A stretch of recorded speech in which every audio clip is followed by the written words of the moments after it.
नमस्कार साथियों। तो आज है 23 अप्रैल 2026। दोस्तों, बात करेंगे इस वीडियो में कुछ इंपॉर्टेंट कंपनी की शेयर्स के ऊपर, कुछ इंपॉर्टेंट अपडेट्स है, कुछ इंपॉर्टेंट न्यूज़ है। तो चलिए एक एक करके कवर करते हैं। अच्छा, सबसे पहले हम बात करेंगे भारत की second largest IT company Infosys limited. आज बाजार क्लोज होने के बाद इंफोसिस की रिजल्ट आउट हुआ।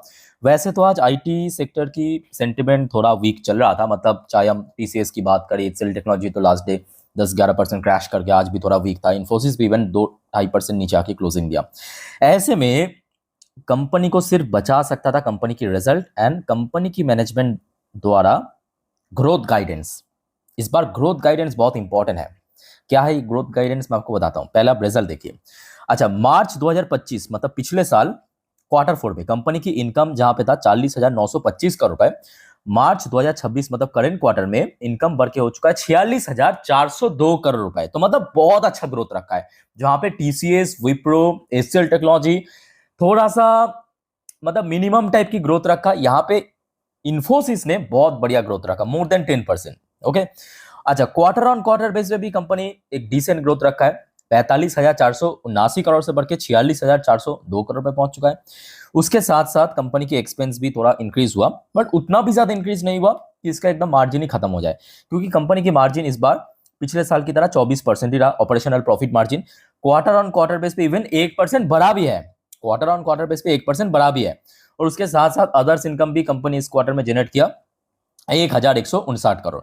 और उसके बाद सब टैक्स वगैरह कैलकुलेट करने के बाद कंपनी की प्रॉफिट आफ्टर टैक्स या नेट प्रॉफिट आया है 8,509 करोड़ रुपए, जबकि पिछले साल ये फिगर था 7,038 करोड़ रुपए। यानी बहुत अच्छा परफॉर्म किया। अल्टीमेटली अगर हम बात करें, मतलब मोर देन 20-24% की ग्रोथ रेट रखना नेट प्रॉफिट में, वो भी आई थिंक मतलब बहुत ही औसम परफॉर्म किया है। क्वार्टरली बेस पे तो और भी ज्यादा 6,666 करोड़ के ऊपर, मतलब 8,500 पे पहुंच चुका है। मतलब कंपनी नेट प्रॉफिट अगर आप देखेंगे, इसके पहले 8,000 को कभी क्रॉस ही नहीं कर पाया था। पहली बार फर्स्ट टाइम 8,000 की आंकड़ा ब्रेक किया है। उसके साथ साथ इसका जो अर्निंग पर शेयर है वो भी बढ़ गया। बट दोस्तों, यहाँ पे एक और बड़ा ट्विस्ट है ग्रोथ गाइडेंस पे, जिस बारे में आपको मैं कह रहा था। एचसीएल टेक्नोलॉजी उसी जगह पे पिट गया। देखिए, कंपनी की जो परफॉर्मेंस है, चाहे क्वार्टरली बेसिस पे बात करें, ईयरली बेस पे बात करें, ईयरली बेस पे मोर देन 20%, क्वार्टरली बेसिस पे लगभग 28% ग्रो किया। बट कंपनी की इस बार देखिए, इवन मार्केट की जो एस्टिमेट तो उसको भी बीट किया है, ठीक है। बट जो फाइनेंशियल 27 के लिए ग्रोथ गाइडेंस, उसको कंपनी ने खुद ही डाउनग्रेड कर दिया बेस्ड ऑन प्रेजेंट सिचुएशन। एक तो एआई, ऊपर से आप समझ पा रहे हो कंफ्लिक्ट, जिस वजह से जो पहले इसके पहले दिया था ग्रोथ गाइडेंस 3 से लेके 3.5%, उसको कम करके रिड्यूस करके 1.5 से लेके 3.5% दिया। अच्छा, ये ग्रोथ गाइडेंस क्या है? ग्रोथ गाइडेंस मतलब कोई भी अगला फाइनेंशियल ईयर या अगला क्वार्टर शुरू होने से पहले जब कंपनी की मैनेजमेंट की तरफ से एक फोरकास्ट करते हैं कि हाँ, इस प्रकार की ग्रोथ हम लोग रख सकते हैं बेस्ड ऑन रियल सिचुएशन, उसे कहते हैं ग्रोथ गाइडेंस। मतलब कंपनी खुद कह रहा है कि इतना परसेंट ग्रो कर सकता है कंपनी, ठीक है। और यही एक्चुअली कहीं ना कहीं बहुत बड़ा ट्विस्ट हो गया। और जिस वजह से इतना बढ़िया परफॉर्म करने के बावजूद भी, आपको तो पता होगा इंफोसिस की जो शेयर है वो एडीआर वर्जन में यूएस मार्केट में भी लिस्टेड है। तो इंस्टेंट इंपैक्ट यहाँ पे देखने को मिला। अभी देखिए, यूएस मार्केट ओपन ही हुआ है, सिर्फ वही 50 मिनट के आसपास हुआ है, लगभग 6% नीचे आ चुका है। 6% में आप रफली मान के चलिए कि लगभग 4% के आसपास तो नीचे है। क्योंकि देखिए, आज शेयर गिरा है लगभग 2.5 से 3%, तो इसका भी आप एडजस्टमेंट कर लीजिए, तो लगभग लगभग वही 3.5 से 4% कहीं ना कहीं शेयर नीचे है अभी फिलहाल, मतलब एडजस्टमेंट करने के बाद। सो कल दोस्तों इंफोसिस की शेयर रफली अगर हम बात करें, मतलब एवरेजली जो मुझे लग रहा है 2 से 3% गिर सकता है। 2 से 3% गिर सकता है। यहाँ पे एक और फैक्टर है कि कल सुबह ब्रोकरेज की तरफ से कैसा रेस्पॉन्स मिलेगा। तो आपको पता होगा, सुबह सुबह ब्रोकरेज कोई बड़े कंपनी, बड़े बैंक की रिजल्ट आउट होने के नेक्स्ट डे आपके रेटिंग टारगेट दे, तो उसको भी बहुत कुछ डिपेंड करेगा, ठीक है। तो कल इसके ऊपर नजर रखना। इमीडिएटली अगर हम बात करें सपोर्ट लेवल की, तो देखिए शेयर लगभग अपना लो के आसपास ही चल रहा है, 52 लो पे ही चल रहा है। इसके पहले जहाँ पे हिट किया था 1,215, सो मे बी अगर वो लेवल ब्रेक हो गया और साथ ही साथ अगर 1,200 का लेवल ब्रेक हो गया, तो लगभग 1,180 के अराउंड शेयर पहुंच सकता है, ठीक है। समझ आ चुका है। कल दोस्तों ये इंपॉर्टेंट शेयर है, क्योंकि ये निफ्टी फिफ्टी की पार्ट होने के साथ साथ वेटेज अनुसार बहुत ज्यादा है। ठीक है।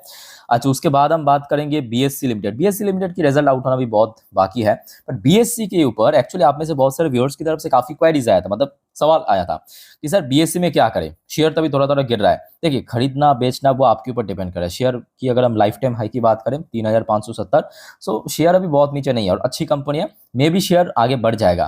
बट यहाँ पे एक ही चीज मैं कहूंगा, देखिए यहाँ पे एकदम ठंडे दिमाग से मेरे बात को समझना, ठीक है। मान लीजिए कि आपने इस लेवल पे खरीद लिया, फॉर एग्जाम्पल खरीद लिया, और शेयर गिर गया 3000 पे। अच्छा, मान लीजिए कि 3000 भी ब्रेक करके 2700 में पहुंच गया, ठीक है। तो वहां आप लोग क्या करते हो पता है, कि आपने एक लेवल को पकड़ा, खरीदा शेयर, उसके बाद नीचे पहुंच गया, आप 15% 20% लॉस में आ गए, वहां पे पैनिक करके बेच देते हो। तो ये गलत बात है। यही चीज आपको मैं बार बार कहता हूं कि अगर आपको कोई कंपनी जेन्युइन लगता है, ठीक ठाक लगता है, मान लीजिए कि कोई भी प्राइस आपने उठाया, ठीक है, वहां पे एटलीस्ट टाइम दीजिए, लॉन्ग टर्म के व्यू से जाइए। लॉन्ग टर्म मतलब यहाँ पे मैं आपको चार्ट पैटर्न में दिखा देता हूँ। जैसे कि देखिए, जब शेयर, बहुत पुराने बात नहीं है, फरवरी पे, अच्छा उसके थोड़ा पहले ही आ जाइए, जैसे कि नवंबर की बात है। नवंबर पे शेयर हमने देखा था लगभग 2800-2900 पे स्ट्रगल कर रहा था, ठीक है, वहां पे बार बार रेजिस्टेंस। मान लीजिए कि यहाँ पे कोई निवेशक ने खरीदा था, उसके बाद एकदम से शेयर गिर गया था, 2600 तक पहुंच गया था, ठीक है, तो लगभग कितना 10% के आसपास तो लॉस में चल गया था अगर कोई 2800-2900 में खरीदा था। तो यहाँ पे आपको पैनिक नहीं करना चाहिए, क्योंकि उसके बाद जब, क्योंकि कंपनी जेन्युइन है, रिकवरी हुआ, शेयर देखिए सीधा 3000 को निकल गया, फिर से गिरा। ऐसा नहीं कि गिरावट, रिकवरी पार्ट ऑफ मार्केट है। आज देखिए शेयर 3500 पे पहुंच चुका, तो यही चीज मैं आपको बार बार समझाने की कोशिश कर रहा हूँ, ठीक है। बाकी अच्छी कंपनी, इसमें कोई बुराई नहीं है। अच्छा, वैसे आज कारोबार अच्छा था, 23 लाख के ऊपर टोटल शेयर ट्रेड हुआ, 42% के ऊपर डिलीवरेबल परसेंटेज भी देखने को मिला, ठीक है। अच्छा, उसके बाद दोस्तों आ जाइए, आज आईएक्स का भी रिजल्ट आउट हुआ, अभी अभी की बात है, मतलब मार्केट क्लोज होने के बाद आईएक्स की रिजल्ट भी देख लीजिए थोड़ा सा। नेट प्रॉफिट में 11% की ग्रोथ हमें देखने को मिला, 130 करोड़ के अराउंड, और साथ में कंपनी 2 रुपए की फाइनल डिविडेंड भी दिया है अपने शेयर होल्डर के लिए, ठीक है।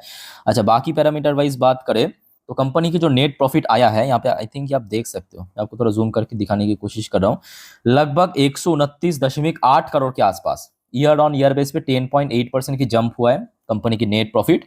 और कंपनी की जो ऑपरेशनल रेवेन्यू, वो लगभग 12.5% की जंप हुआ है, मतलब ईयरली बेसिस पे 196.4 करोड़ के आसपास। तो कंपनी मैं कहूँगा खराब कंपनी नहीं है, बट आईएक्स जैसी कंपनी कहाँ पे मतलब असल मायने में पिटता है पता है, इसमें लोग भरोसा नहीं कर पाते हैं, क्योंकि कभी कभी वही गवर्नमेंट अधिकारी आके, मतलब सरकारी अधिकारी आके कह देते हैं कि कपलिंग के ऊपर 2-4 शब्द, और शेयर आराम से पटक जाते हैं। पिछले 4 साल से यही सीन चल रहा है, ठीक है। तो जिस वजह से लोग उतना आसानी से इसको भरोसा नहीं कर पाते। बाकी ठीक ठाक कंपनी, अच्छा खासा ग्रोथ हो रही है आज के डेट में। पावर मतलब ये तो बेसिकली आपकी एनर्जी एक्सचेंज है, ठीक है, और आज की डेट में आपके इसमें वॉल्यूम भी बहुत अच्छा हो रहा है, डिमांड ज्यादा होने के कारण। अच्छा, नेक्स्ट आ जाइए आपके आईपीओस की जीएमपी। कुछ आईपीओस की जीएमपी मैं देख रहा था अभी रिसेंटली, थोड़ा सा खुला है, जो पहले इनएक्टिव था। अच्छा, एक तो हो गया आपका आदि सॉफ्ट टेक्नोलॉजी, 5-6% का अराउंड प्रीमियम चल रहा है। इसके अलावा मेहुल टेलीकॉम, कोई 3.83% का अराउंड प्रीमियम चल रहा है। अच्छा, बाकी सब यहाँ पे लिस्ट हो चुका मतलब वही अभी आया भी नहीं है ज्यादा। अच्छा, फिर दोस्तों आगे बढ़ते हैं, BEL Bharat Electronic Limited. BEL की शेयर वैसे आज मोस्टली टाइम नेगेटिव में रहने के बावजूद भी पॉजिटिव में क्लोजिंग दिया। वैसे बेल को आज एक बढ़िया ऑर्डर मिला है, 569 करोड़ की, 569 करोड़ की, नोट करना। बेल को आज एक ऑर्डर मिला है 569 करोड़ की। बट बेल में प्रॉब्लम क्या है पता है, बेल बताता नहीं है कहाँ से ऑर्डर मिला है, क्या यहाँ पे सप्लाई वगैरह करना पड़ेगा, वो कंपनी उतना डिटेल में बताता नहीं है। लेट्स सी क्या होता है, ठीक है। वैसे अच्छी कंपनी, लास्ट फाइनेंशियल ईयर तो कंपनी के लिए काफ़ी अच्छा था, और अभी तक कंपनी की कब रिजल्ट आउट होगा वो कंपनी बताया नहीं, ठीक है। आगे अगर जानकारी मिल गया मैं आपको बता दूंगा। अच्छा, वैसे आज 1.5 करोड़ के ऊपर शेयर ट्रेड हुआ, 36% की डिलीवरेबल परसेंटेज, ठीक है, ये सब में कोई इश्यू नहीं है, अच्छी कंपनी है long term basis. But share अभी जो है, आज भी अगर आप देखेंगे 455 तक निकल गया था शेयर, 455 की हाई है आज, और कहीं ना कहीं मार्केट सेंटीमेंट वीक रहने के कारण शेयर थोड़ा सा, मतलब कुछ पैसे नीचे आके क्लोजिंग दिया 450 की।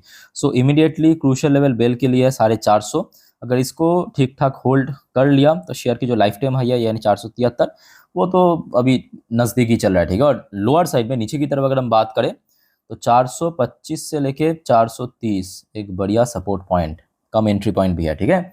अच्छा, उसके बाद दोस्तों आ जाइए रिलायंस इंडस्ट्री। दोस्तों थोड़ा सा नोट करना, कल यानी 24 तारीख रिलायंस इंडस्ट्री की रिजल्ट आउट होने वाला है, तो उसके पहले थोड़ा मैं आपको प्रीव्यू दे देता हूँ। अच्छा दोस्तों, एक और रिक्वेस्ट आप सभी को करूंगा, अगर आपने चैनल को अभी तक सब्सक्राइब नहीं किया ना, तो प्लीज फटाफट करके रख दीजिए इस प्रकार की जानकारी हमेशा पाने के लिए। और कल रिलायंस के ऊपर मैं रिजल्ट की रिव्यू दे दूंगा वीडियो एक अलग से सेशन पे, तो देख लेना जरूर, वो मिस मत करना, ठीक है। अच्छा, रिलायंस की परफॉर्मेंस कैसा हो सकता है, यहाँ पे एक प्रेडिक्शन आया है, देख लेते हैं सबसे पहले एनालिस्ट ने मतलब क्या कहा।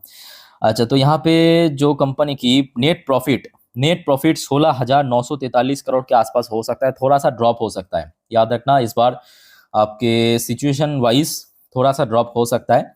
और कंपनी की रेवेन्यू जो है एस्टिमेटिंग 2.81 लाख करोड़ के आसपास हो सकता है। लगभग 11 एनालिस्ट ने इसको कवर किया, उसका एक एवरेज करके निकाला गया है, ठीक है। और 14 एनालिस्ट ने कहा कि इसकी जो एबिटा है ऑलमोस्ट 47,108 करोड़ के आसपास हो सकता है, ठीक है। सो कल जो भी होगा मैं आपको जानकारी दे दूंगा, कल इसकी रिजल्ट आउट है।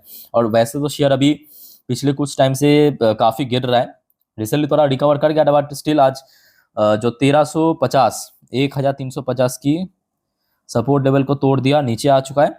और ऐसे में इमीडिएटली जो सपोर्ट पॉइंट 1300, ठीक है।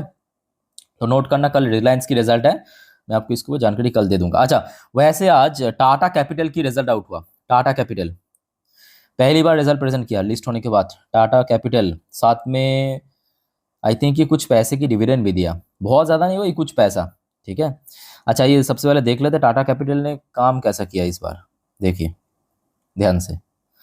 अच्छा, मार्च 2025 पिछले साल टाटा कैपिटल की जो इनकम आया था टोटल 7,478 करोड़ रुपए, इस बार बढ़ के 8,160 करोड़ रुपए पहुंच चुका है, जो कि लास्ट क्वार्टर दिसंबर 2025 में था 7,976 करोड़। तो मतलब ओवरऑल बात करें सेगमेंट वाइज अच्छा यहाँ पे ग्रोथ रखा है, 8,160 करोड़। इवन कंसिस्टेंसी भी मेंटेन किया है कंपनी, काफी कंसिस्टेंट है, ठीक है। मार्जिन, मोस्ट इंपॉर्टेंटली मार्जिन इस बार कंपनी की काफी ब्रॉड हो गया, 26% की ऑपरेशनल प्रॉफिट मार्जिन, पिछले साल था 19%, पिछले क्वार्टर में था 24%। चलो बहुत बढ़िया। और कंपनी की नेट प्रॉफिट भी एक्सपेक्टेड बढ़ गया है, काफी बढ़ गया, 46% बढ़ गया। 1,000 करोड़ पिछले साल था क्वार्टर 4 पे, इस बार 1,466 करोड़, तो लगभग 45-46% बढ़ गया। और क्वार्टरली बेसिस पे भी काफी इंक्रीज हुआ, बैक टू बैक। मतलब यहाँ पे आप देखिए, लास्ट ईयर क्वार्टर 4 में था 1,000 करोड़, फिर क्वार्टर 1 पे 1,041 करोड़, फिर क्वार्टर 2 में 1,119 करोड़, फिर 1,265 करोड़, इस बार 1,466 करोड़, ठीक है। परफॉर्मेंस अच्छा रहा। अब देखना होगा कि देखिए आज की डेट में सिर्फ परफॉर्मेंस अच्छा ही काफी नहीं है, मार्केट की सेंटिमेंट किस तरफ है या सेक्टर वाइज किस तरफ मूव कर रहा है, वो भी काफी इंपॉर्टेंट है, ठीक है। और बड़ी कंपनी ऑब्वियसली सेफ ऑप्शन है। और रिसेंटली देखिए शेयर काफी गिरने के बाद काफी हद तक रिकवर भी कर चुका है। मतलब अक्टूबर में लिस्ट हुआ तो उसके बाद आप देखिए शेयर 360 की हाई है, में भी हाँ 360 के ऊपर हाई है। और अभी शेयर लगभग 340 के आसपास चल रहे, रिसेंटली 300 के आसपास पहुंच चुका था, मतलब गिरावट के समय। तो इमीडिएटली अगर 350 की हर्डल पॉइंट को ब्रेक कर पाते हैं, मतलब क्रॉस कर पाते, तो मे भी शेयर फिर से अपना लाइफ टाइम हाई पहुंच जाएगा। ओके, सो कल दोस्तों इसको नजर रखना। अच्छा, एक और कंपनी है आपके, बैंक है, sorry, IDFC first bank. IDFC first bank की शेयर वैसे तो रिकवरी के बाद थोड़ा थोड़ा भी वहां पे सेटल होने की कोशिश कर रहा है, 70 के आसपास रेजिस्टेंस भी फेस कर रहा है। अच्छा, शेयर होल्डर के लिए थोड़ा इंपॉर्टेंट अपडेट है। एक तो देखिए इस बार आईडीएफसी फर्स्ट बैंक की रिजल्ट काफी इंपॉर्टेंट है। क्यों इंपॉर्टेंट है? क्योंकि जो फ्रॉडेंटल केस हुआ था उस वजह से। और कंपनी की रिजल्ट आउट होगा कल छोड़ परसों, आज 23 तारीख, कल 24 तारीख, परसों यानी सैटरडे के दिन दोस्तों कंपनी की रिजल्ट आउट होगा। और आप सभी को दोस्तों मैं रिक्वेस्ट करूंगा, प्लीज चैनल को सब्सक्राइब करके रखिए। बैंक की रिजल्ट आउट होते ही मैं आपको इसी चैनल पे इन्फॉर्म जरूर कर दूंगा, ठीक है। तो रिजल्ट के ऊपर बहुत कुछ मैटर जरूर करेगा इस बार। और अगर हम लेवल्स एंड सपोर्ट की बात करें तो लोअर साइड में 63-64 के आसपास शेयर रिसेंटली भी काफी हद तक सपोर्ट मिला था, ये सपोर्ट पॉइंट है। और अपर साइड में बात करें इमीडिएटली 70 के आसपास एक स्ट्रॉन्ग हर्डल है, जहां पे पिछले कुछ ट्रेडिंग सेशन पे बार बार शेयर हर्डल फेस किया था, ठीक है। तो सैटरडे के दिन आपको पता चल जाएगा किस प्रकार की रिजल्ट। बट ये भी फैक्ट है कि बैक टू बैक कुछ क्वार्टर कंपनी की काफी बढ़िया भी रहा, जैसे कि लास्ट क्वार्टर पे हमने देखा सारे सेगमेंट पे बैंक ने अच्छा काम किया है। आई होप कि इस बार कुछ डिजास्टर नहीं होगा, आशा रखता हूं कि अच्छा ही रिजल्ट परफॉर्मेंस करेगा। बाकी दोस्तों और कोई आपका कंफ्यूजन डाउट है कमेंट बॉक्स में पूछिए कमेंट करके। तो इस वीडियो को वाइंड अप करता हूं, मिलता है नेक्स्ट वीडियो में। टेक केयर, बाय बाय, जय हिंद।